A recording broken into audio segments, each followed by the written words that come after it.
recording on my computer. Okay, awesome. Thank you so much for being here, all of you. This is such a treat to be able to see so many people back in this space again. But we'll start off with just this introduction piece, and I want to go through each person here and get to share a little bit of what your journey has been since you've graduated, and then we'll go from there. If anybody has any questions at any point, feel free to ask in the chat and I'll ask them out loud. But in the meantime, we'll get started with Alec.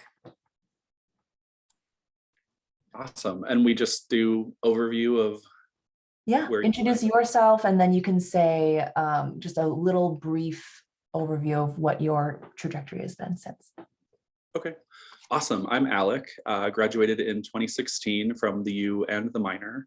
I went into marketing right away after graduating, even though my passion was for documentary film.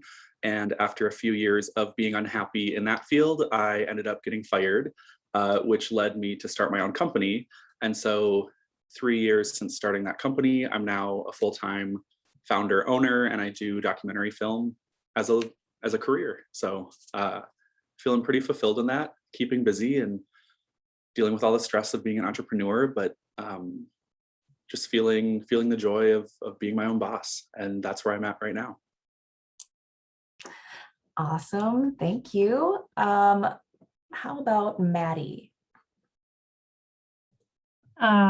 Yes, hi. So my name is Maddie. I graduated from both the U and the minor in 2019. I took a year off and then I started law school at the University of St. Thomas in 2020 and then transferred at the beginning of this semester to the University of Minnesota Law School. So that's where I'm at. I didn't spend much time doing other things because I knew this is kind of the path I wanted to take. The year off was really nice to realize that I wanted to get back into work. But otherwise, the only thing I've been doing is taking care of my dog, and he's been taking care of me. So that's pretty much all I've been up to. Alana. Hi everyone, my name is Alana, and I graduated from the leadership minor in the University of Minnesota in 2019. I studied accounting and obviously got the leadership minor, which I really enjoyed. I actually kind of took an unusual path for myself. So I had received a full-time offer for a position right out of college, but I actually decided to take a graduate year. So I went to the graduate school at the University of Missouri, Mizzou. I had no intentions of ever going to Missouri or studying out of the state, but I got an opportunity to do so. And they basically picked the state for me. So that was a pretty big leap of faith that I took to go to another state that, I had never been to or anything. And so now I finished that. My master's was in data analytics. And now in my position, I do accounting work at a public accounting firm and often use data and technology in my job, which is really cool. So that's kind of my journey to how I got to where I am now. Mitchell. Hi, my name is Mitchell. I graduated from the leadership minor in 2018 in the fall, and then graduated from the U of M in 2019 with a degree in political science as well. Since then, my work journey has been working at the state senate for 2 years, which I just finished up recently. I managed a state house campaign in the previous election cycle in 2020, and I'm currently managing a state senate campaign for this ongoing cycle into 2022. And I also have the privilege of facilitating the Tom Burnett program through the Leadership Enrichment Programs, which is next to the minor at the U of M. So that's what I've been up to in my professional life since graduation, like 2.5 years ago. It passes quick. Alicia? Hi everyone, my name is Alicia and I graduated from the U this past May with a major in genetic cell biology and development and then a minor in leadership. And since graduation, I've just been trying to de-stress and as much as I can because I'm applying to medical schools at the same time and I'm currently interviewing in a couple places. So that's been keeping me busy. And then aside from that, I've been working full-time as a medical scribe in the ER. So, and hopefully fitting in a couple travel trips in there because I finally have the time to do so. That's a little bit about me since I recently graduated. Love that. And we wanted to have a feature from so many wide range of career paths. So because we like to say, you know, major in anything, minor in leadership, we do believe that it's applicable across many, many different fields. So we'll do kind of a start off with looking back, what stands out to you about your experience in the leadership minor program? I can start on this one. I would say what stands out to me the most is the fact that everything in the leadership minor is very hands-on. You know, oftentimes I've heard people talk in school that they learn a bunch of things that don't necessarily apply like in the real world type of way where, you know, you learn from a textbook and that sort of thing. And that's what really drew me to leadership minor, was being able to, you know, actually implement change, or, you know, be involved in groups or teams where we actually like thought about, you know, real world issues and things like that. I think retrospectively, the thing that stands out the most is how much I remember about it. I will have specific moments in my work life and personal life where I I'll think about a specific task or activity or moment of the leadership minor. I'm like, oh, I kind of have the skills to work through this already because of that, you know, and everything's like a unique situation, but gives you a really good foundation to rely on for whatever interpersonal or professional things you're dealing with. I think just building a little bit off of what Mitchell said, I think what I remember most is the fact that I can really see how I've become an entirely different person. I feel like it's a lot easier for me to make connections that are more meaningful, and then therefore really work on work that I'm passionate about, just because I have a lot of tools, like Mitchell said, that I never would have had without it.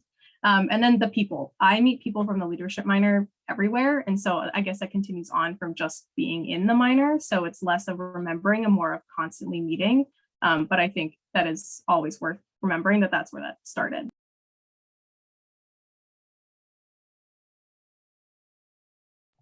I can go next. I would say the thing that sticks out the most to me is actually a lot of the themes that we discussed from all the different classes, because while you were learning it, it was really applicable to our field sites and then the rest of the courses. But now that I'm kind of in the real world, I've learned that those themes actually apply to almost anything in life, not just from a professional standpoint, but I feel like from a personal standpoint. And that's been, you know, something that I even use while applying to medical school. Like I talk about my minor and I've used some of the themes before and they're like, oh yeah, I could see it. It's pretty relevant. So that would be probably the biggest thing. And then just kind of like, I think the minors helped me become more introspective to myself, and then also comfortable with communicating and working with others that have different perspectives or come from different backgrounds completely, because we have a lot of those tasks and just a lot of our lesson planning is around that. That's awesome. There's not too much to add, other than I think the ambiguity was just really helpful. Whether or not you start your own company or do your own thing, or you're working for another company, like the world after college is so ambiguous, even if you're still on like a career trajectory. And that was something that people talked about, but I didn't really feel prepared for because there wasn't really a way to prepare for it. And I feel like the minor gave some of that like pre-work to me as a student, to deal with more ambiguity once I was out of college. I'm also on the alumni board, and I'd say something that we hear over and over and over from alumni is like, they miss the deep conversations that happened in the minor. And it's like, to be optimistic, you think they're going to happen after college, but it's hard to access some of those deep, immediate conversations in all your circles. And so having a community even beyond college with the alumni system, knowing you can have those conversations, like knowing those people all went through the same program and have that sort of base infrastructure to jump into those deep topics, that still is something that pops up continuously for me. Yeah, I mean, can you think of any time where you've been able to actually use like the skills that you've learned in the workplaces that you've been at? Is there a story that comes to mind where that has actually come in handy? We try to tell students like, no, this really does apply in like jobs and stuff, but I think they'll believe it more if you say that. I think the first thing that comes to mind is I didn't quite realize how powerful asking questions would be, like the power of the ask would be. So the first thing that comes to mind is I had a job in the in-between time before I just jumped back into the safe space of education. And there was a lot of conversation around, it was a recruiting job, which is not very life-giving, but there was conversation of this is how we've always done it. We always interview people this way. We don't need to ask these questions to figure out if they'd be happier in this place or that place. And so just teeing up questions about like, okay, but what if we imagine this differently? I do remember I got a lot more satisfaction out of helping to create a different interview panel so that people weren't kind of being shoved in and shoved out like a machine. And then therefore, like I had a lot of candidates and roles who stayed there longer term and were a lot more successful because I just took a little extra time, and then that helped the company in the long run. So it was just one question, and I was like, that was the point, wasn't it, of that whole, the power of the ask. So I do remember that. And this wasn't necessarily like, this is more of a broad theme, but just questioning authority and like you said, like the whys. I actually left jobs because of that, because I was so surprised that companies that had advertised themselves as like these ethical, like change-making institutions, once you were behind the scenes, you were like, this is gross and like not what I want to be a part of. And I think being part of the minor helped me build that questioning and ability to stay true with like, no, but really, why? And if we're not going to change, do I want to be a part of that? And I think sometimes it was like a shell shock to the system of like, oh, the minor was something special in that like there were a lot of those forward-thinking people, and like the curriculum was set up to help you dream bigger or to imagine more possibility, and realizing that so many people who have been in the workforce for a certain number of years doing the same thing are very comfortable. And obviously COVID's shaken that up a bit more, but yeah, I think there's still going to be remnants of that post-COVID as well. And so holding on to the questioning for me has been really important. I would say too, in terms of the ambiguity and being comfortable with that, you know, I have an example where I now work at the company that I also interned at back in like, oh man, like 4 or 5 years ago. And I hadn't done the leadership minor at the time that I did the internship, and I'm doing similar things to what I did then. I mean, obviously more complex, hopefully, if I'm a bit older and wiser now. But I remember when I did my internship, you know, they would kind of be like, hey, start working on this and, you know, just take a look at it and try to do it. And I would be very like uneasy with that, you know, and I thought like, oh, I'm pretty flexible, it'll be fine, you know, but I'd be sitting at my desk and I'd be like, I don't know what to do and I don't know who to ask, and I feel really awkward like trying to figure this out, right? You know, and now every single day, like I joined a team the other day that I've literally never worked on, I know nothing about, and I was able to just go for like 8 hours without, you know, feeling uneasy about working on these things that I've never seen before. And I think that's really the power of the leadership minor is, you know, you get thrust into these situations you've never experienced, and it really makes you, you know, kind of feel comfortable with that. And so I definitely thought back to that when I realized that the other day. I was like, wow, you know, I can kind of just like be my own advocate and work on my own thing, and, you know, just not feel like I don't know what I'm doing anymore. So it kind of gives you the self-confidence to feel like I do belong here. And even if I've never done this, I can do it, you know, and that was really helpful.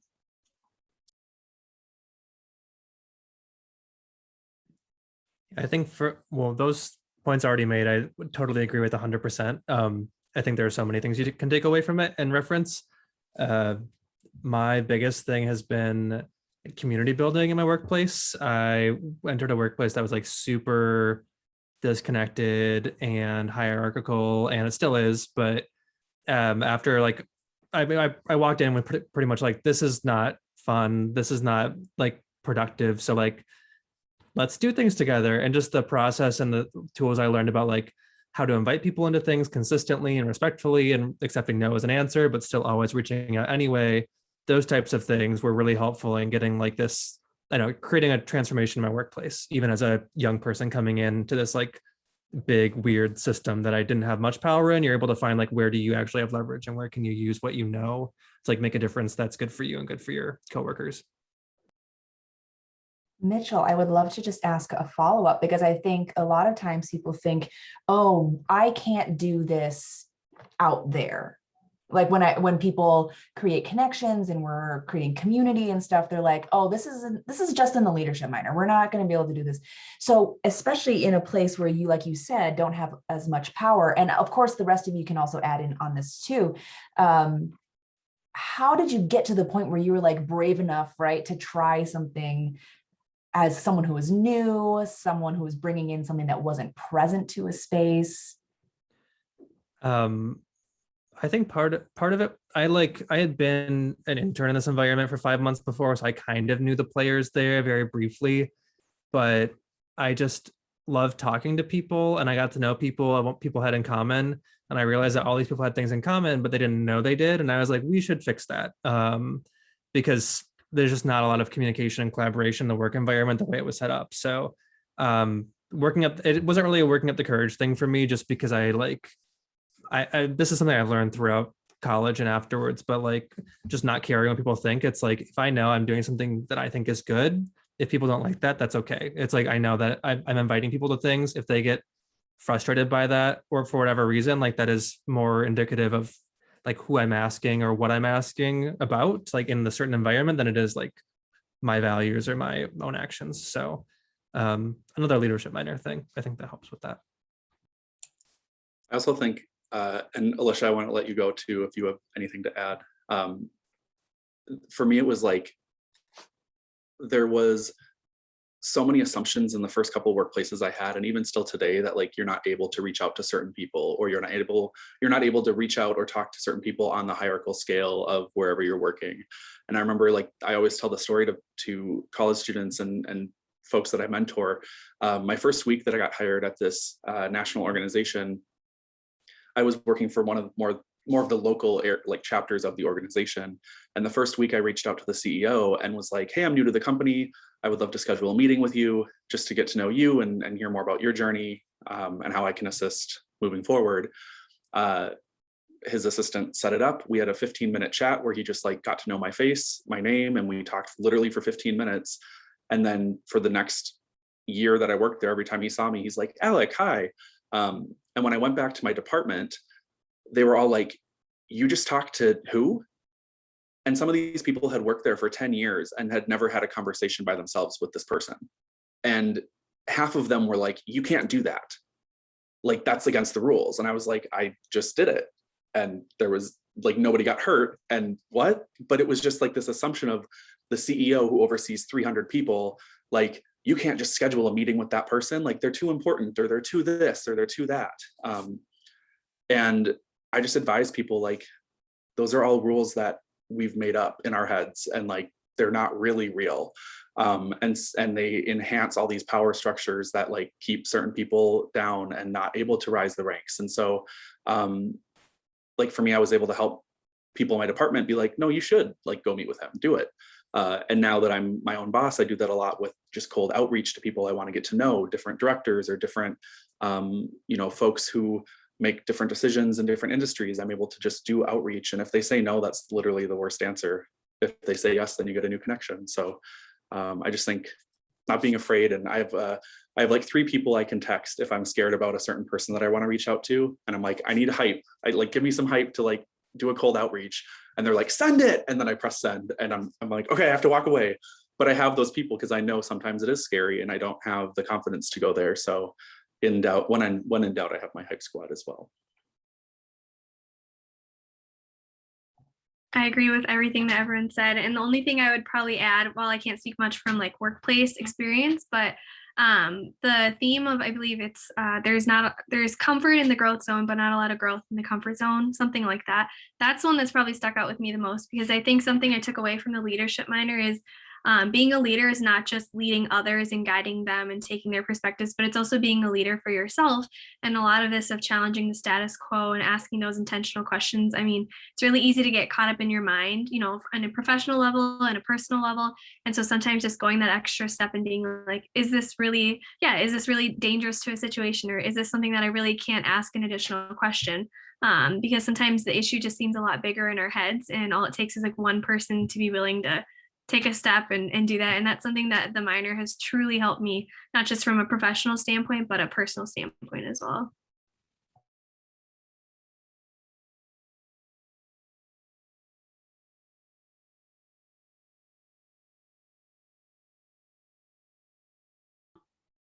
When you were interviewing and just trying to talk to people who have never heard of this program before, how did you even present about it?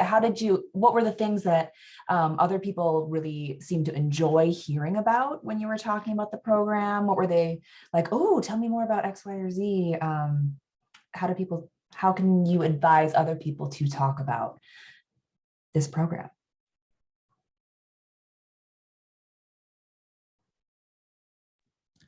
I have a framework that people can latch on to pretty well usually that don't understand what the minor is. I kind of just like briefly mention what the four classes are, the four core classes about like learning about yourself, and then how that ties into how you interact with others in small groups and work in teams, how you learn about like your interactions with people who have different identities or different backgrounds from you, and then how that translates to like your values or how you see the world and how you interact in the world. And that's usually there's somewhere for people to ask questions in there, but beyond that, I'll like talk about like self-reflection, like how do you work through conflict, how do you make sure that like you are being respectful and learning about someone else, and like understanding like why there may be conflict in a workplace, or if it's not even conflict but you think it is even though it's not actually happening, those types of things. So the self, community, different perspectives, intercultural differences, and then global perspective is kind of how I frame that conversation. The hook I always use to start that I think people liked was that I spent 4 semesters learning how to translate leadership from a positional power to a personal one. And what that means is I was trained on how to understand things on a micro level, such as, I think to what Mitchell was saying, how I communicate in groups best and how I can best support a team or supervisor, all the way up through working on really macro level and complex issues, such as examining the global problem on food waste and breaking it down into solutions that we can actually execute. And therefore those skills can translate to literally any job I do. So that's how I pitched it in the working world. And obviously we know that there's a lot more connection behind it, but that usually satisfied a lot of employers. Yeah, I'd say like another perspective on how I've discussed it with, interviewing or even just talking to friends and family about it is I'll often kind of latch onto like a experience that I had that was really unique. Like, I volunteered at the Weizmann Art Museum as part of my field experience. So I talked about how I learned about like the patriarchy of art, which is something that me as an accounting major would have never experienced had I not done the leadership minor, or how I like talked to someone from Japan, as part of the global, leadership class. And I had to stay in the library till like 9 at night so we could talk at the same time zone and that sort of stuff. So like, I kind of like to pick some of the more kind of tongue-in-cheek examples sometimes too, just to get people's, attention kind of hooked on it. And then I'll kind of expand from there and explain more about, what the leadership minor as a whole stood for and that sort of thing. But I do think people kind of hear about it, or even in college, people would be like, well, that sounds so fun. I wish I could do that. And what I always thought was funny about that is I was like, you can, like, you can take these classes, but they'd always be like, well, I don't know if this will fit my schedule. And I'd always be like, you know what, you can make it work, like, if you really want to. And that's kind of true of anything, right? Like, and that's also what the minor kind of taught me too, is like, if you want it badly enough, you can make it work, with your community and with yourself. And so that's kind of how I like to discuss it with people.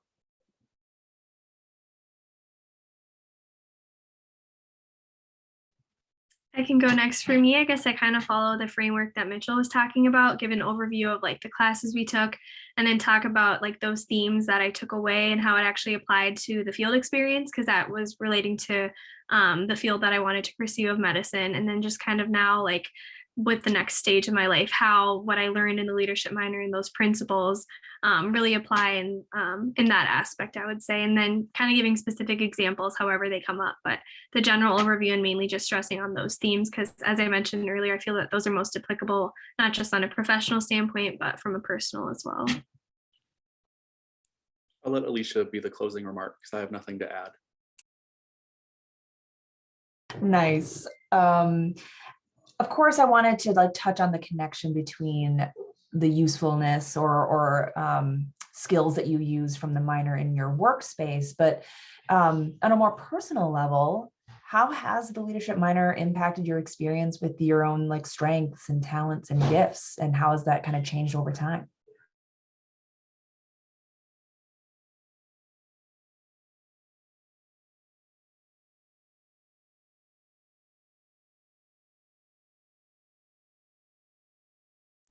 I've got a rambled answer, but I can try to make it cohesive.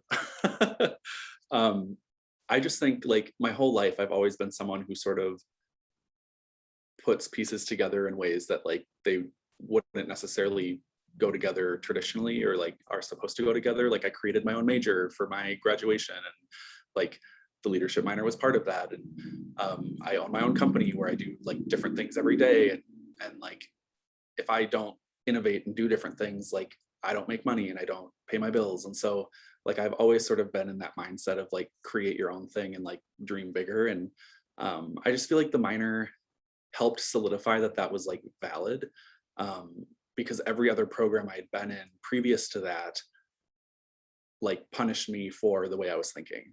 And I don't know how else to say it other than like, I just been through really shitty situations in different colleges and high school, and just like not finding a match with a curriculum that like felt like, okay, yes, they get this. They understand that not everything has to be this traditional focus. And I just feel like that helped guide me into where I am today. And I'm doing some just incredible things I'm so proud of, and like I'm feeling so fulfilled in what I'm working on every day. And like, I don't think I would have gotten to this point had I not had that foundation. Like I'm sure I would have gotten around to it eventually and would have figured it out, but it just sort of accelerated me on this pathway, and like helped give permission in ways that I thought that I didn't realize I needed at the time, but I really did need permission. And so thank you for the permission. Yeah, I feel like I really relate to that story too. Especially talking about identity and how multifaceted it can be, in the leadership minor, that was really validating. I've always really liked numbers, and I always wanted to do accounting, and obviously I did, and here I am. But I also really had other interests too that didn't seem to fit into that picture. Like I've always really liked technology. I learned how to use a computer when I was like 3 years old, right? Just on my own, just because that was something I liked. And I always kind of grew up thinking like this won't fit into my bigger picture of wanting to go into business. Like how can I use technology with business, or like actually right now, I've always thought like crime and watching crime shows is really cool. And I was like, how am I ever going to use that with business? That makes no sense. I don't want to be a police officer or anything. But now I actually am studying to get my certified fraud examiner license. So it's kind of unrelated to what I'm doing, but semi-related. And, like other people kind of were like, why are you going to get that? You don't need that for your job. Or, why do you want to like do technology and stuff? But what's really cool too is like the power of the ask and kind of figuring out how can I make these things that are all unrelated, relate together. Like right now I'm helping implement technology in my job, and that's not something that I ever thought would be in my future, or, being able to actually get this fraud license that I want to get, I thought, oh, maybe I'll do that like down the line, 10 years from now, and I want to switch careers or something like that. But, I honestly, with the whole thinking about, your identity and what pieces fit into that, I was like, I don't have to narrow myself down to this one identity. I can have all these things that I enjoy doing and pursue all of them. And they might not fit together perfectly, but that's still kind of the joy of, being alive and being able to do what you like to do. So I think, that really being around a group of people who also feel that way, I think was really empowering through college and keeps, inspiring me now too.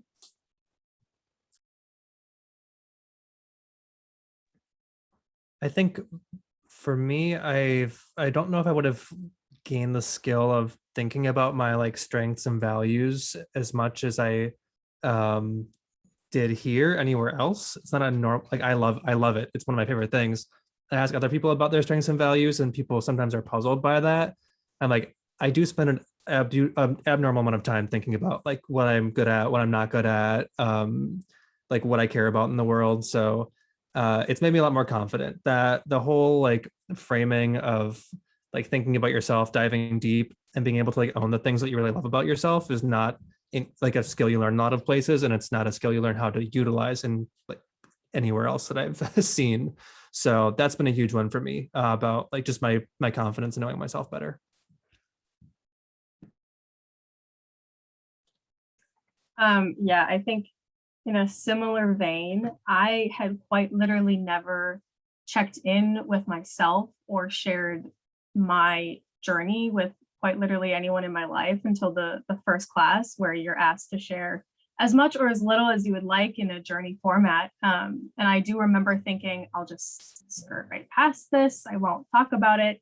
And the night before, I changed my entire presentation because I realized that I desperately was craving connection and for people to know who I was, which is not a unique experience. It's very human. And I don't think until that moment I had really understood how I wanted to be human in this world. And so since that moment, I always check back in with my own journey. And so I feel a lot kinder to myself, and I know a lot more about myself, and therefore I can better be there for others, which is what I find really life-giving. It was also that moment that made me realize that being trusted with someone's story is one of the most humbling things that I can ever experience. Like for me, it's kind of what gets me going in the morning, and that's what's led me to my current career. So I think without just that like one assignment that at one point seemed so utterly terrifying, I don't think I would have, I mentioned before, formed into this person I am, but I feel like I'm just a lot kinder, and I actually connect better, and I want to know people, and I want them to know me. So I would have missed out on a lot of life, I think, without it. Mine is very similar to yours, Maddie.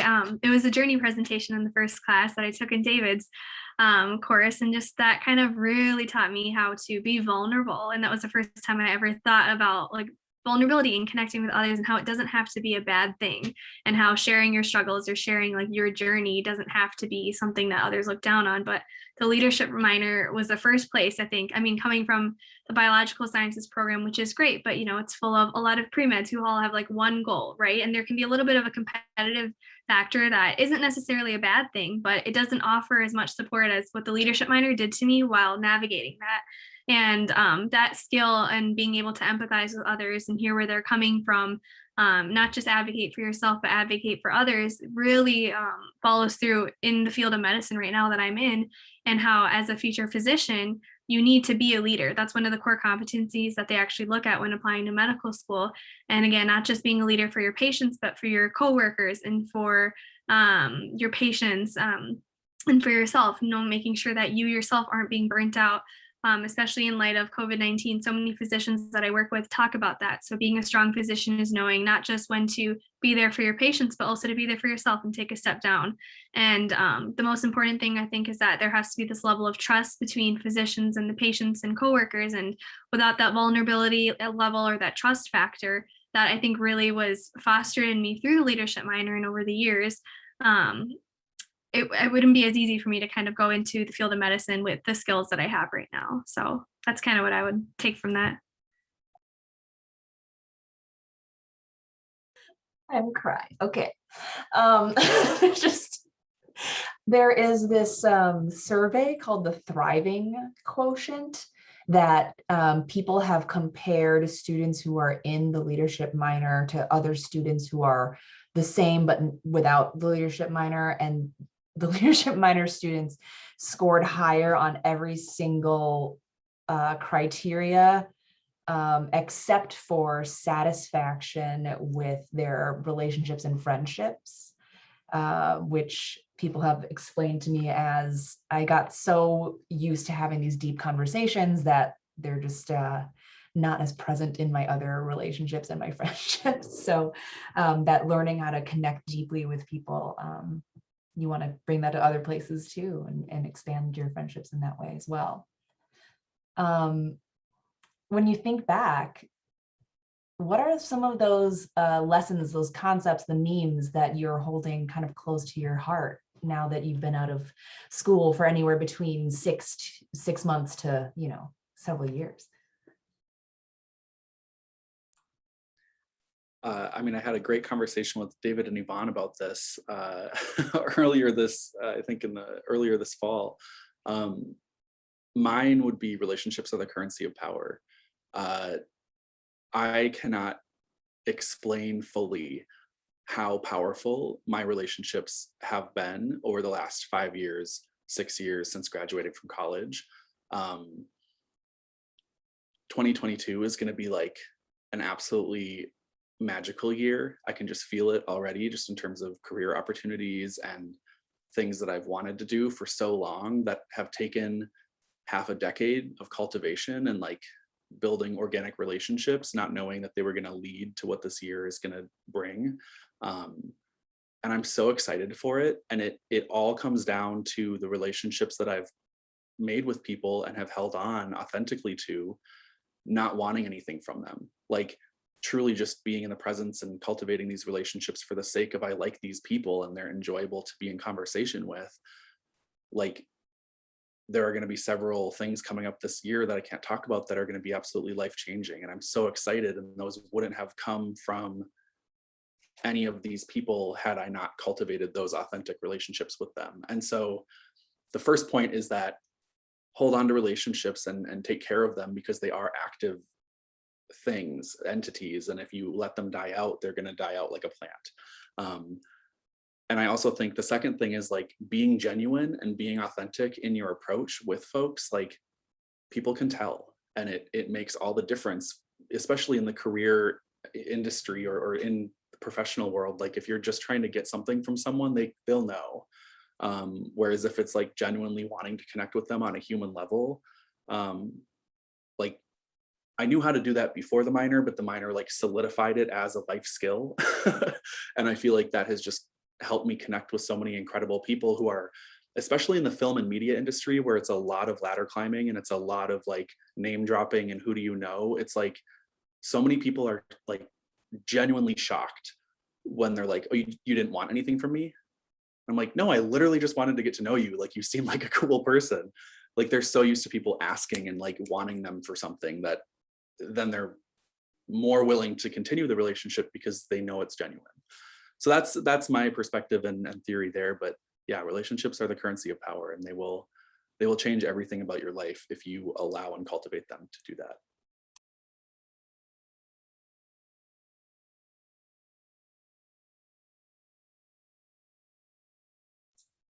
I guess the one that I always think back to is the coming in right, motto or principle, I guess. I guess like in my industry, for example, it's very client focused, and I deal with a lot of different people from different levels, all the way up to, people who are now like near 60 to people my own age, and, different companies with different clients with different culture. And so, even though I'm doing the same thing, in theory every single time, you can kind of pick up on, the subtle culture that people have. And now when I go on calls or talk to people, I try to think about like, what kind of assumptions do these people have, what are their perceptions of me and how do I fit into this, and I think thinking about that and like actually, recognizing that anywhere you go, you have to come in right somehow, or let other people into your community if it goes the other way, definitely helps. And I even think like about, navigating personal life too, like, I ballroom dance is a hobby, right? And so like, how I interact with people who dance like every single time is totally different than how I would interact with like my friends or my family, or even among the group who are dancers, right? Like, it's a lot of people who are totally different. And so the way I talk to one person can't necessarily be the way I talk to another. And I had never really thought about that before, like, how like you have to kind of, meet them where they're at and that sort of thing, and think about their lived experiences rather than just, always think about yourself or how you want to talk to these people or, interact with them. And so I think too, with that comes patience, and that's kind of tricky too. When you're first meeting someone and you're like, I can't tell if they like me. And, and you're so hung up on that. And then you feel like, oh, I can't even talk to these people anymore. Like, they must not like me. I'm just going to avoid having this relationship or this conversation. And so I think, that the minor also taught that it's like, sometimes it might take you like 5-6 attempts to get this person to kind of want to talk to you or, interact with you, or maybe they don't want to at all. And that's perfectly fine too, right? And just kind of realizing it's a journey and that there's no right or wrong way to, navigate that, but also thinking about,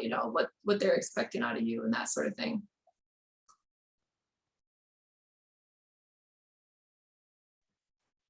I think so. Alicia mentioned this earlier. The one meme that sticks out the most to me, other than the last meme from the last class that I'm not going to share with you, so I think that would be I think that's a leadership minor sin for alumni. It's the only one. It's the only possible thing you can do wrong in the leadership minor is share the last meme. But the one that sticks out the most is there's no growth in the comfort zone. There's no comfort in the growth zone.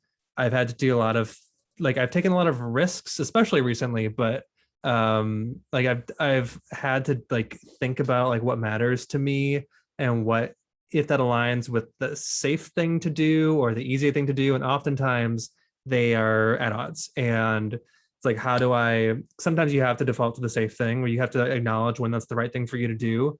But how do I push myself to, whenever I can, make a harder decision that is going to be better for me, be better for the world, and help me become a better person and grow. So that one's been really helpful for me and very present in my life recently. So it's very top of mind.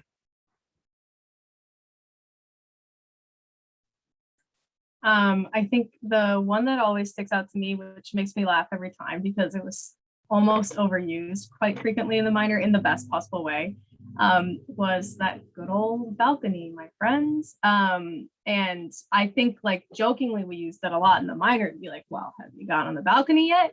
Or have you gone on the dance floor yet? But actually I've been in so many scenarios, whether it be projects or working with a really challenging team or a challenging project. And I have spent way too much time dancing, whether it's spinning out on not getting the right questions or just kind of sticking in this loop with something that's frustrating to both me and the other person and not thinking of any ideas to change anything at all. And so being able to be like, oh, you know, I was quite literally given this tool 6 years ago, so maybe I should dust it off. And so being able to just look at the big picture is incredibly helpful. And so it's second nature when I remember that I have the tool, but it's something that, especially as I kind of get into my career, is something I really think about often. So I already kind of mentioned my first one, but the only other one that comes to mind right now is seek to understand others. I can't remember which class we learned it in, but that's a skill that I think has helped me feel like I'm becoming a better person and really reserve judgment and bias when meeting anybody. And especially as my role as a medical scribe in the ER, we see patients come in with such recurrent issues sometimes, or mental health history or something else, even individuals with a history of substance abuse. And I think it's super easy to just in the workflow and the workday be like, wow, they're here again. And I think over the years as a medical scribe and through the skills that I learned in the leadership minor, that's so wrong, because who am I to, in my 10-second encounter with this patient, make any judgment about how they got to this moment? Do I really know them, or am I just, imposing my own opinion or what I think, like a stigma or stereotype? I think we talk about stereotypes a ton in the minor. And so that's something that's helped me, I think, become more holistic in my approach to viewing patients, more empathetic, and then just really reserve bias and judgment, because we're all human. It's easy to sometimes have those thoughts come in or something, but then the minor really taught me the tools to wait, hey, let's check in here. This is wrong, or, I overstepped, and then kind of regroup from there. So that would be the one that comes to mind.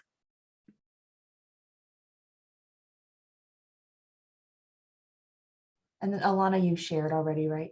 I'm trying to keep track of as we go. Okay, so I'm going to ask one more question that I have, but there are definitely people in the audience, quote unquote, right now, some of those students. Please feel free to write in your questions. Like, after hearing all of this, what do you want to know from people who were once in your shoes and are now out in the world? Write those questions in the chat, please, while they're answering this last question, which is, how would you encourage our current students to make the most out of their experience in our program or the rest of college? I know that, it's a kind of a big. One-on-ones. Have one-on-ones with anyone you think is cool. This goes back to what Alec was talking about a little bit earlier, but have all the one-on-ones. Best thing I did in college was just asking people to get coffee. I frame it as a one-on-one because then it's like they know it's not a date. If you say, I've had that concern before. So like if you say, hey, let's have a one-on-one, like that's not a date. Can we get coffee? Might sound like a date. So like you meet so many people, it feels good for you. I have somehow brought this up multiple times about leadership minor and dating. I don't know if it's a thing about me, but just put in the chat. Yeah. So lots of one-on-ones. It's the best thing you can do for yourself, for your relationships. It feels good. And especially if you think it sounds terrible, you should at least try it once or twice, because that's how you can really break through to making lots of good connections. So that's my thing.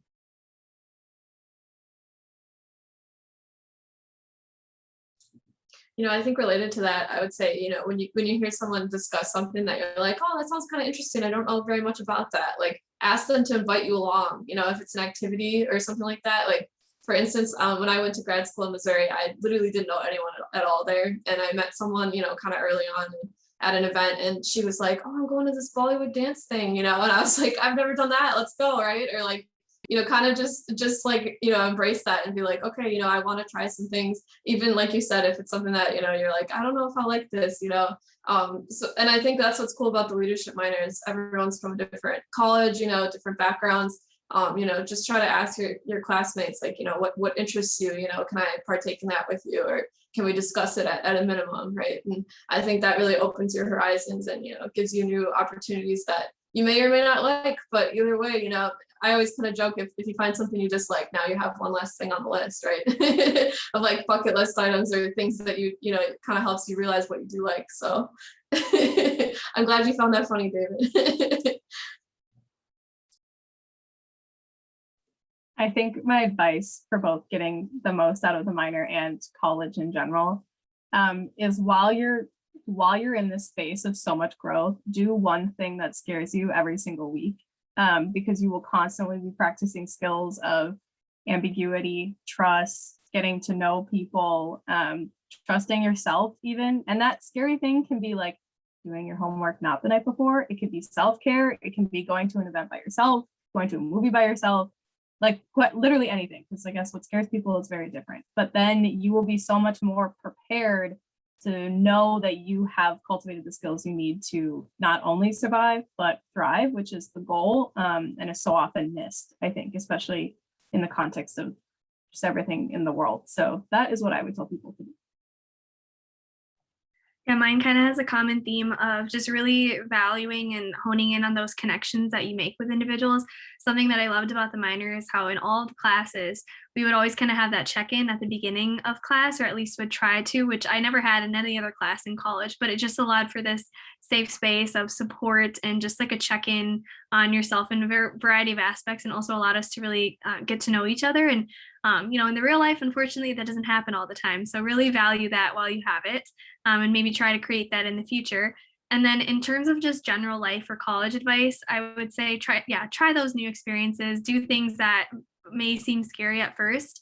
And I think also one thing, something I've learned is sometimes like relationships and just life events are meant to be for like a certain phase of your life, and it's okay.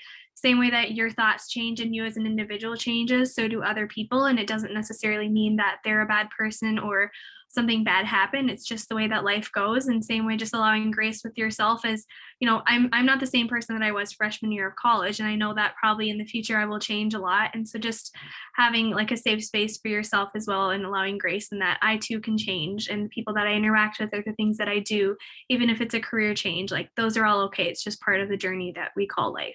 So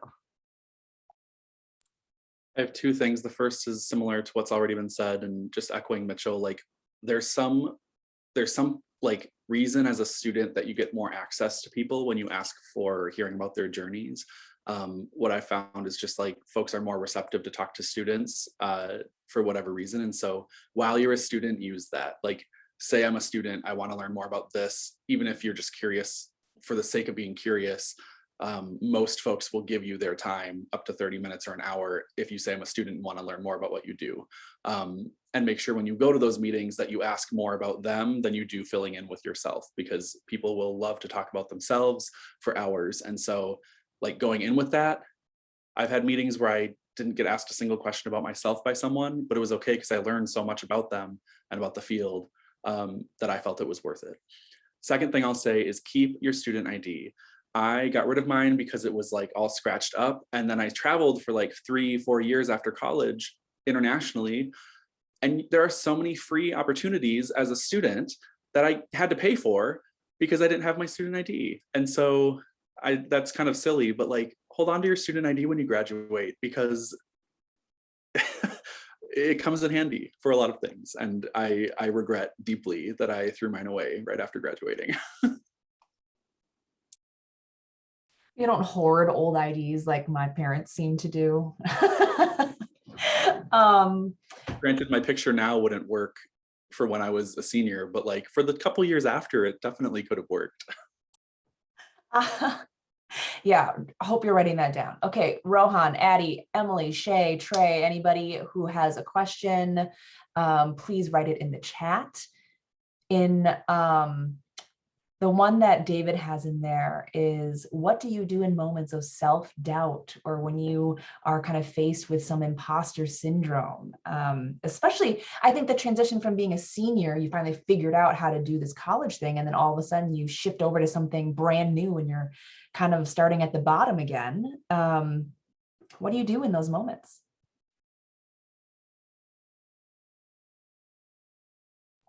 For me personally, I kind of do two things. One, I try to remember what my core values are and remember like my journey to this spot. Like I mentioned earlier, sometimes it's all just in my head and it's just me freaking out, not necessarily for no reason, but just like basic human nature to do it.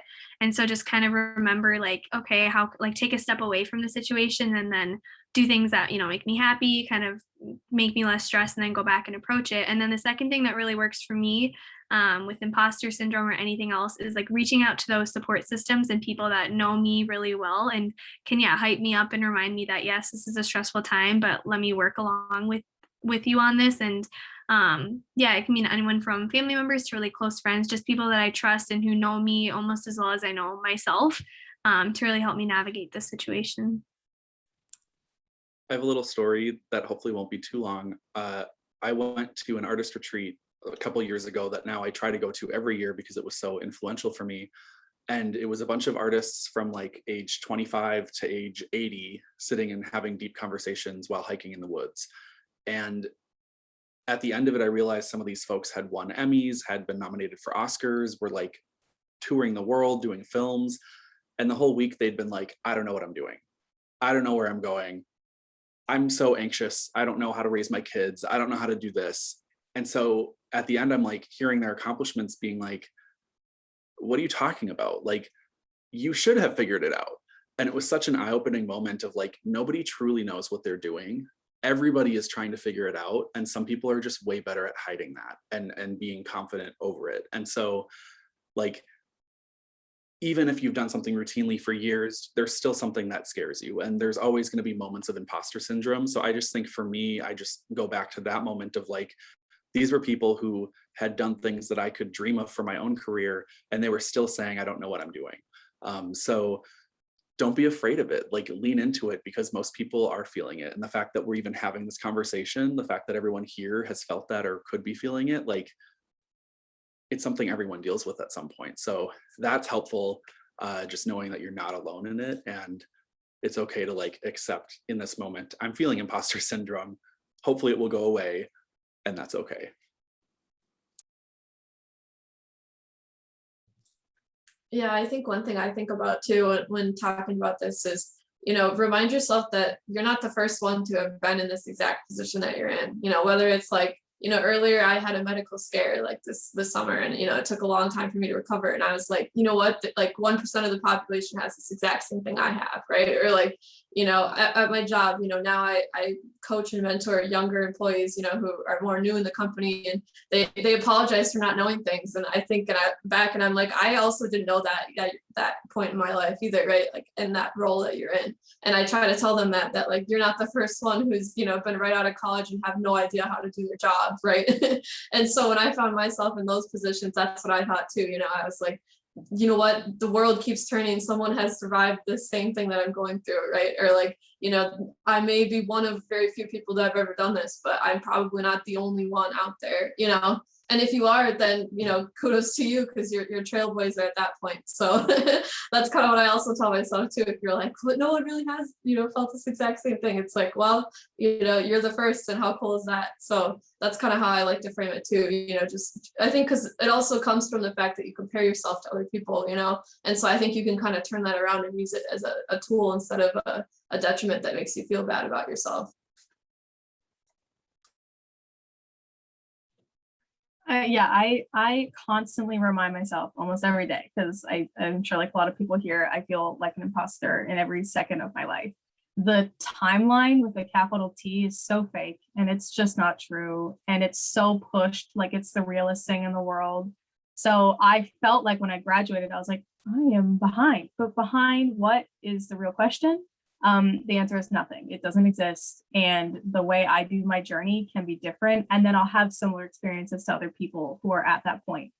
I also like to remember that the key to creating really strong teams or communities is understanding that I'm going to have a lot of weaknesses that are other people's strengths, and then vice versa. So in moments where I am feeling the strongest, like I'm an imposter, I turn to people that are either, in my classes, for example, or who are in my community, and I say, I'm having a problem with this. And more often than not, just being honest with just something I'm struggling with, whether it be technical or a little bit more in depth, prompt someone else to be like, oh, I know that you can sometimes help with this. Can we chat about that? And even if we don't know something, then I have one person who I know is out there trying to swim just as hard as I am, and it will be totally okay. So it's a lot easier said than done. But I constantly feel like, oh, there's that imposter syndrome, but it should be a nice trigger to act on something that hopefully will help. So that's what I try and do.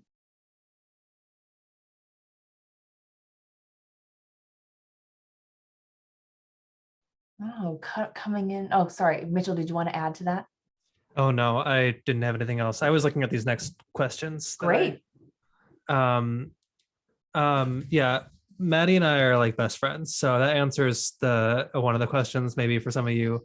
Alana and I had a class together in the third class of the minor, and Alec one of my mentors. So if that answers how things can work out to keep you connected. And I have other really good friends in the leadership minor too.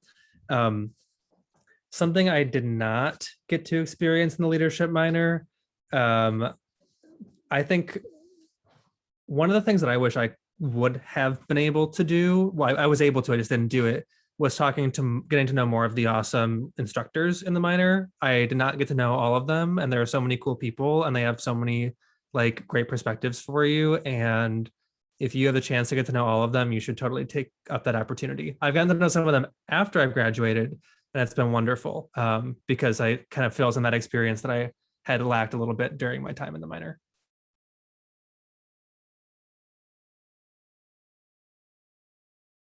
I guess one thing that, I guess I didn't experience, but was the international trips that I know the leadership minor partners with. Those sounded really cool. I actually had just signed up for a different study abroad program when I heard about the Bali trip, and I definitely was like, oh no, that sounded really cool, and I was about to graduate, so I guess I didn't have time to do that. But that, or I know like there's been internship opportunities, through the minor and that sort of thing. That sounds really cool. I also know one of my classes, everyone wanted to do a happy hour, and they would do it at the same time of the week that I was never available because of the class. So I definitely felt some FOMO not being able to go to all the happy hours with them, but propose a different time or something like that is my advice. I went on the very first Bali trip that the minor did. So we were like the guinea pigs. And it was a mix of amazingness and also the worst time of my life. So, that's study abroad, I feel like, in a nutshell. Okay, that has changed, okay? But I feel like, it was my first trip out of the country, and I think that's just going to hold good and bad things in it. I think my regret was thinking that I did one and I shouldn't do the other. And I know I wish now that I would have done, if I had more time that I had allowed myself, I wish I would have done the other one as well. Because I think at the time when I was a student, there were the South Africa trip and Bali. So I wish I would have gone to South Africa as well. I think being an alumni on the alumni board, obviously I'm keeping in touch with a lot of folks and staff and everything, but I also think part of the regret, like Mitchell said, is just like not getting to know enough people that are really awesome people. And I think especially my first year out of college, I really struggled. Like I really had a hard time the first 12 to 18 months after college. I felt like I was a failure. I didn't know what I was doing in my career. Like I was really lost and trying to find direction. And now I have found that, which is amazing, but I wish I would have been more transparent with some of the folks from the minor about that, and asked for either help or just guidance or something, because I felt for the most part that I was like suffering by myself in that, or not having any direction to sort of put it towards. And I feel like if I would have been more intentional about the amazing resources that the minor had, maybe that would have been a little less painful. So know that the minor is a support system, and the alumni board and other classmates and folks are there to help you in those moments of like feeling lost or feeling like too much ambiguity. So don't be afraid to reach out and ask for direction or advice or help.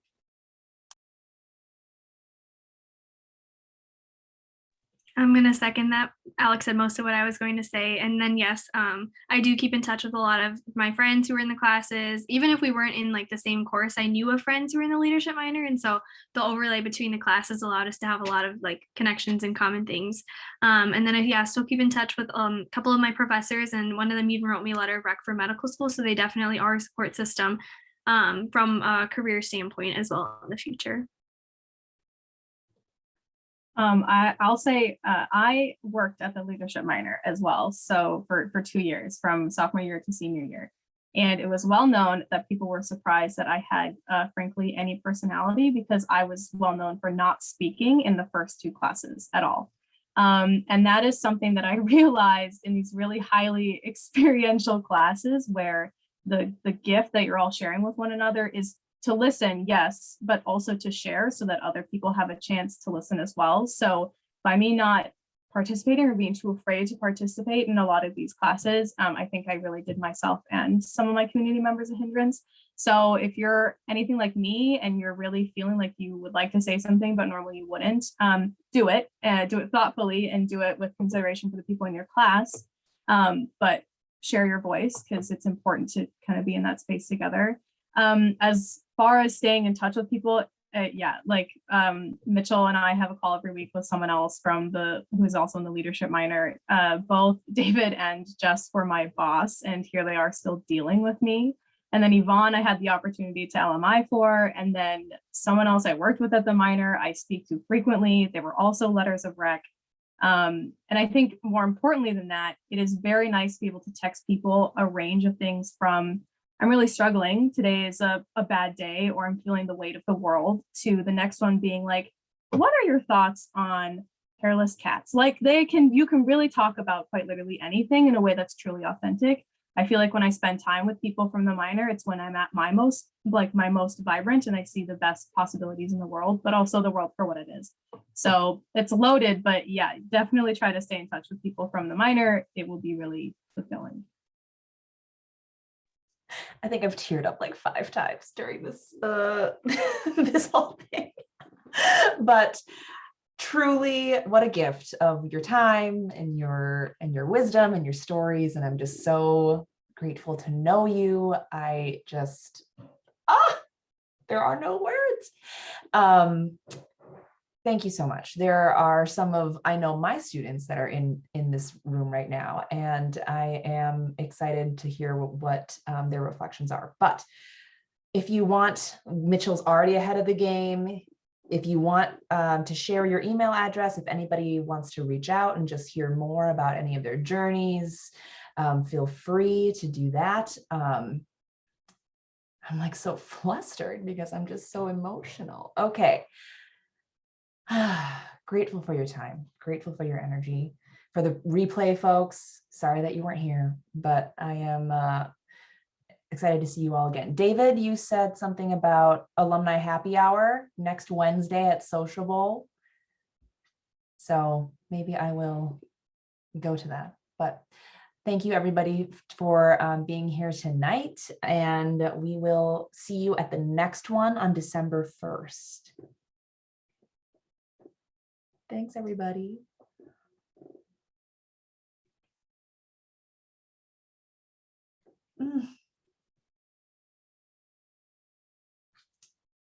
Just hearing, man, just hearing your reflections. It's just what a gift.